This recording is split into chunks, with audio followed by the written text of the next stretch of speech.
नमस्कार, आपण पाहताय न्यूज 18 लोकमत. आपल्या सगळ्यांचं स्वागत. मी मिलिंद भागवत आणि आता इथून पुढचा अर्धा तास जगभरातल्या अनेक महत्त्वाच्या बातम्यांचा वेगवान आढावा. जगाच्या पाठीवर. अमेरिकेतील जो बायडेन प्रशासनाने नुकताच एक मोठा निर्णय जाहीर केला आहे, तो म्हणजे ज्यांचा अमेरिकन पासपोर्ट नुकताच संपला असेल पण तरीही त्यांना मायदेशात परतायचं आहे अशा लोकांना यासाठी परवानगी दिली जाणार आहे. कोरोनामुळे झालेल्या पासपोर्टच्या नूतनीकरणाच्या विलंबाचं कारण सांगून 1 जानेवारी 2021 रोजी किंवा त्यानंतर मुदत संपलेल्या पासपोर्ट धारकांना आता 31 डिसेंबरपर्यंत मुदतवाढ देण्यात आली.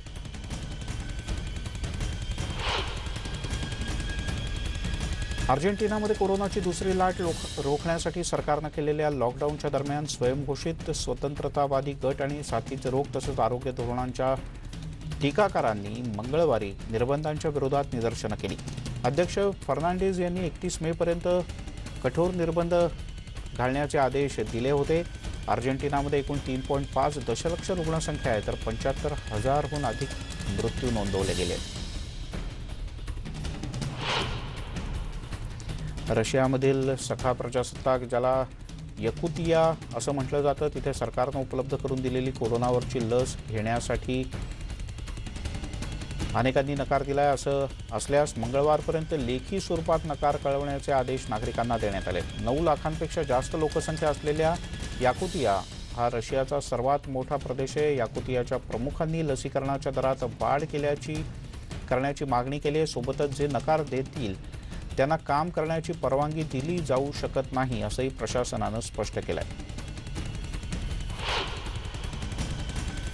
ऑस्ट्रेलियामधल्या सगळ्यात मोठ्या शहरांमध्ये दुसऱ्या क्रमांकाच्या असलेल्या मेलबर्नमध्ये बुधवारी 15 नवीन कोरोनाग्रस्तांची नोंद झाली आहे. सगळेजण एकमेकांच्या संपर्कात आल्याची माहिती प्रमुख जेम्स मर्लिनो यांनी दिली. या 6 जणांच्या संपर्कात आलेल्या इतरांचा शोध घेण्याचं काम सुरू आहे. यानंतर या पुढचे निर्बंध लावण्यात येणार च्या संदर्भातला निर्णय घेतला जाईल. घरगुती कार्यक्रमातही मास्क घालणं आवश्यक असल्याचं मर्लिनो यांनी मंगळवारी जाहीर केलं.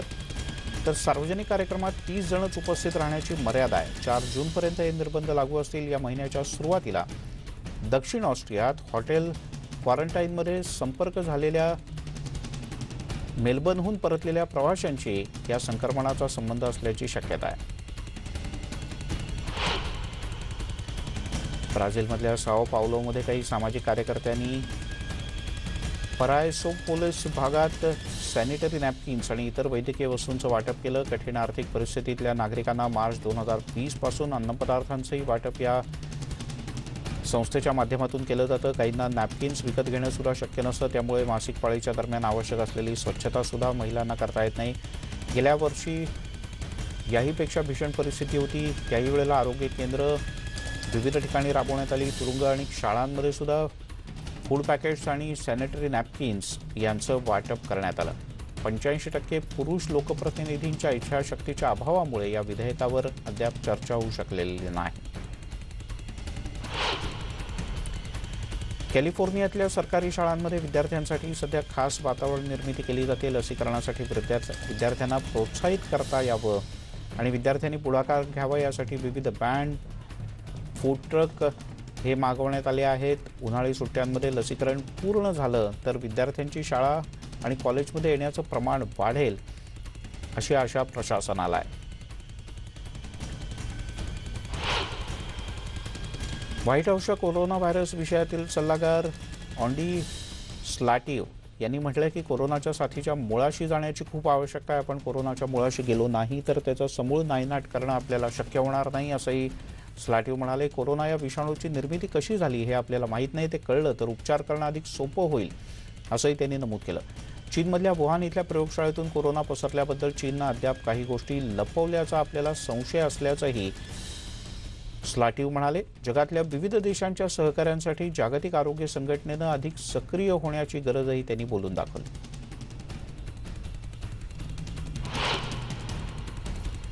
यावर्षीच्या उन्हाळ्याच्या सुट्ट्यांच्या दरम्यान प्रवासासाठी बाहेर पडणाऱ्या नागरिकांनी मास्क वापरणं अतिशय आवश्यक असल्याचं अमेरिकेच्या US होमलँड सिक्युरिटी विभागाचे सचिव अलेजांड्रो मायोर्कास यांनी म्हटलं आहे.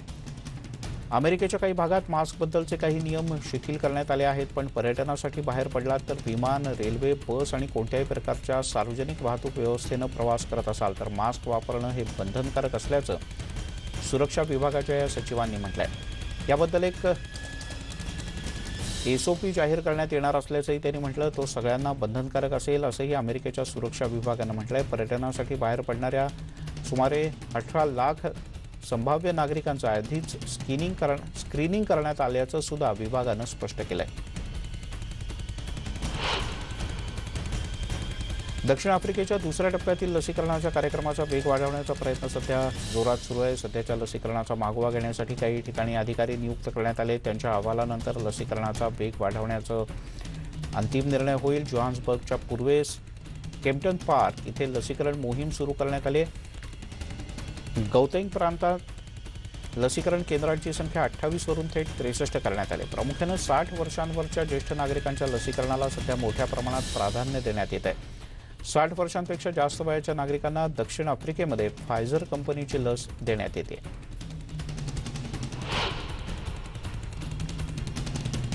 जॉर्ज फ्लॉइडच्या मृत्यूला 1 वर्ष पूर्ण झाल्याच्या निमित्तानं काल अमेरिकेचे राष्ट्राध्यक्ष जो बायडेन यांनी जॉर्ज फ्लॉइडच्या कुटुंबियांची भेट घेतली। भेट सुमारे 1 तास सुरू होती। भेट अतिशय छान झाली असं जॉर्ज फ्लॉइडच्या नातेवाईकांनी नंतर माध्यमांशी बोलताना म्हटलं।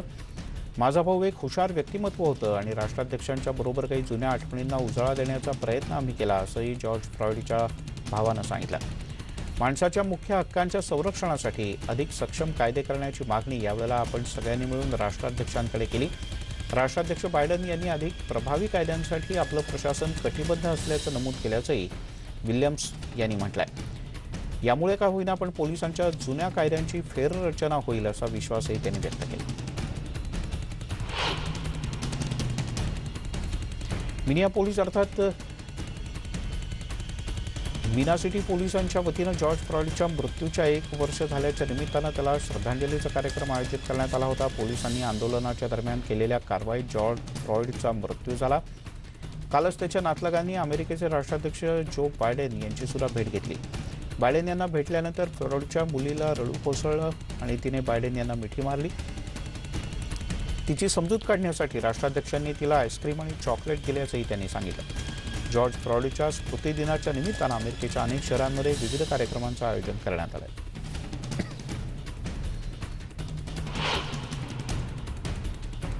जॉर्ज फ्लॉइडच्या कुटुंबियांनी वॉशिंग्टन DC मधील ब्लॅक लाईव्हज मॅटर या स्मृतीस्थळाला भेट दिली। यावेळेला त्यांच्या कुटुंबियांनी माध्यमांच्या प्रतिनिधींशी बातचीत केली। राष्ट्राध्यक्ष जो बायडेन आणि उपराष्ट्रपती कमला हॅरिस यांच्या भेटीनंतर फ्लॉइडचे नातेवाईक समाधानी असल्याचं दिसलं। या भेटीनंतर राष्ट्राध्यक्ष जो बायडेन आणि उपराष्ट्रपती कमला हॅरिस आणि कॅपिटल हिलवरील प्रमुख सिनेटर्सशी सुद्धा नंतर बैठक झाली।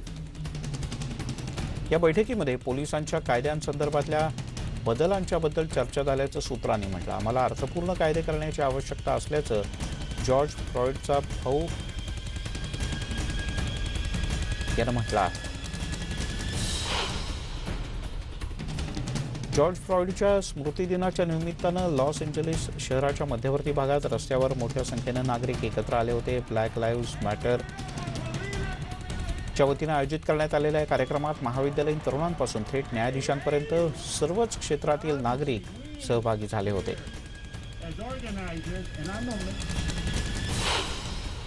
मंगळवारी न्यूयॉर्क शहरातील जॉर्ज फ्लॉइडच्या स्मृती दिनाच्या निमित्तानं एक रॅली काढण्यात आली। फ्लॉइडच्या मृत्यूला 1 वर्ष झाल्याच्या निमित्तानं या रॅलीचं आयोजन करण्यात आलं होतं। देशभरात पोलीस यंत्रणा आणि कायदा सुधारण्याची मागणी या निमित्तानं पुन्हा एकदा जोर धरते। या रॅलीमध्ये सहभागी झालेल्या बहुसंख्य आंदोलकांनी पोलिसांच्या निषेधाचे आणि जॉर्जला श्रद्धांजली वाहणारे फलक हाती घेतले होते। 25 मे 2020 रोजी मियामी पोलिसांनी आंदोलकांवर कारवाई केली। या आंदोलकांमध्ये जॉर्ज फ्लॉइड सुद्धा होता। पोलीस अधिकारी डेरेक चोविन यांनी जॉर्जची मान इतकी दाबून धरली की त्यातच जॉर्जचा मृत्यू झाला।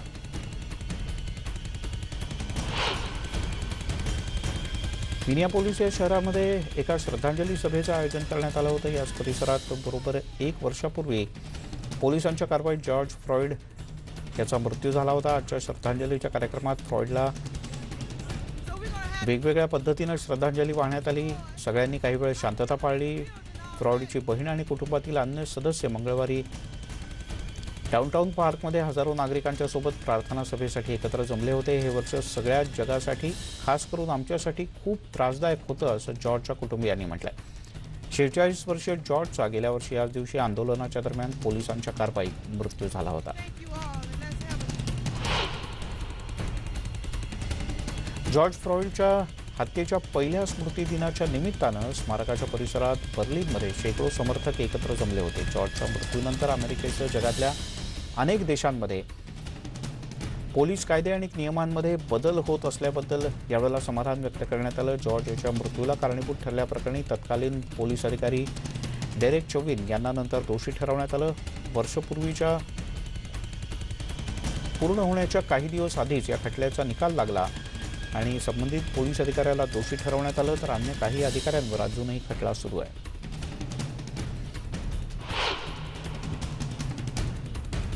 अमेरिकेचे राष्ट्राध्यक्ष जो बायडेन आणि रशियाचे राष्ट्राध्यक्ष व्लादिमीर पुतिन यांनी पुढच्या महिन्यात जिनिव्हा इथं भेटण्यासाठी सहमती दर्शवली. 16 जूनच्या शिखर परिषदेनंतर अध्यक्ष म्हणून बायडेन यांचा हा पहिला आंतरराष्ट्रीय दौरा असणार आहे. G7 राष्ट्रांच्या बैठकीत जागतिक महामारी, कोरोना आणि जागतिक मंदी यासह आणखीनही काही विषयांवर चर्चा होणार आहे. या बैठकीत ब्रिटनसुद्धा सहभागी होईल.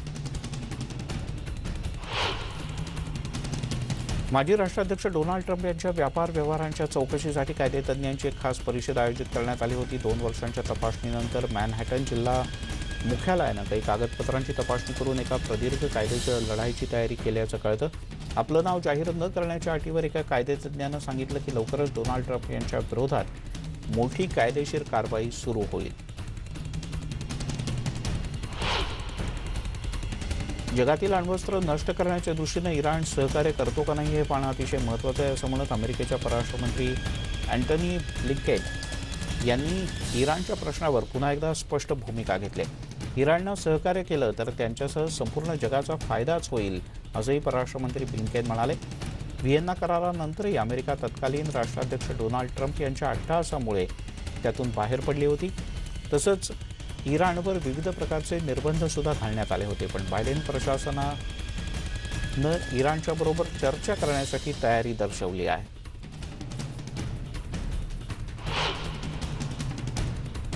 इक्वाडोरचे नवे अध्यक्ष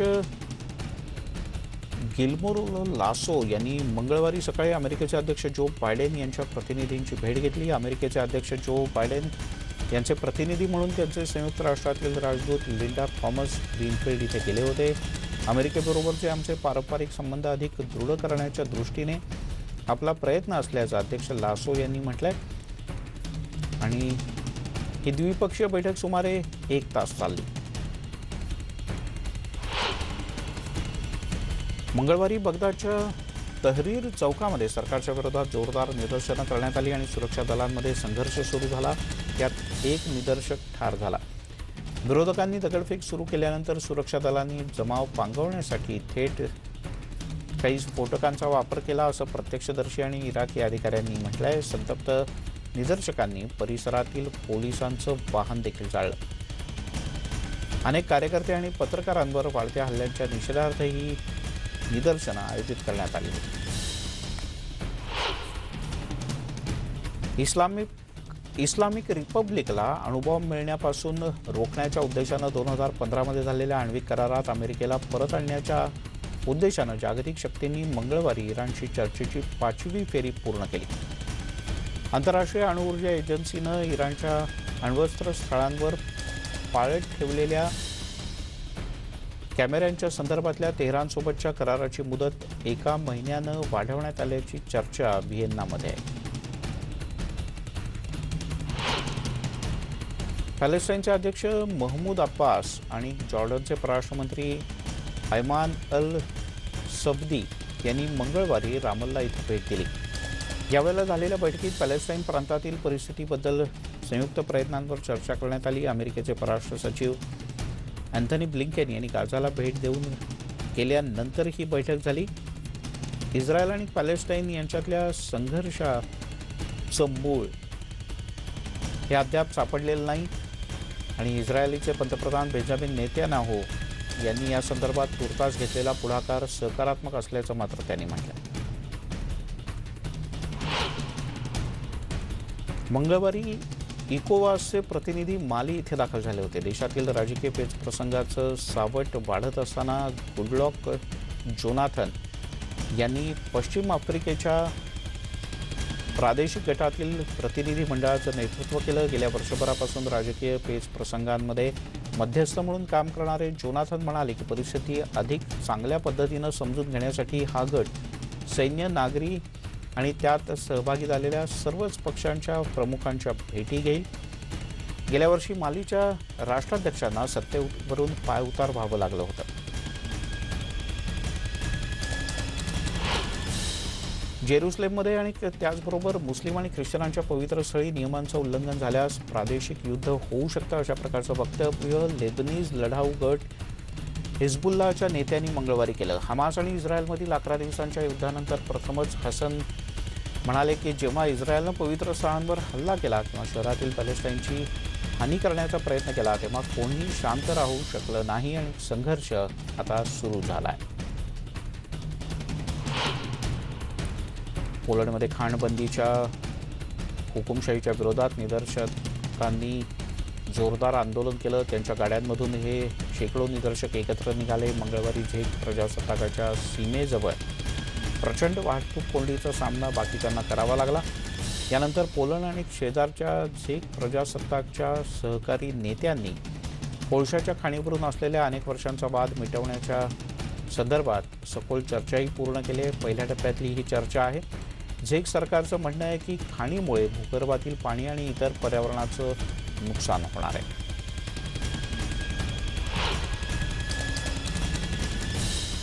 सोमवारी मलेशियाची राजधानी क्वालालंपूरमध्ये शेकडो नागरिक रेल्वेच्या अपघातात जखमी झाले। काहींची जखमी अतिशय गंभीर स्वरूपाची आहे। त्यांच्यावर विविध रुग्णालयात उपचार सुरू आहेत। LRT म्हणजेच लाईट रेल ट्रान्सपोर्टच्या 2 गाड्यांची समोरासमोर जोरदार धडक झाली।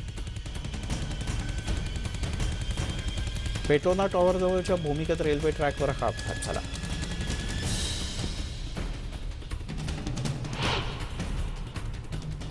यासोबत बुलेटिनमध्ये घेऊया एक छोटासा ब्रेक, लगेचच परत येतो।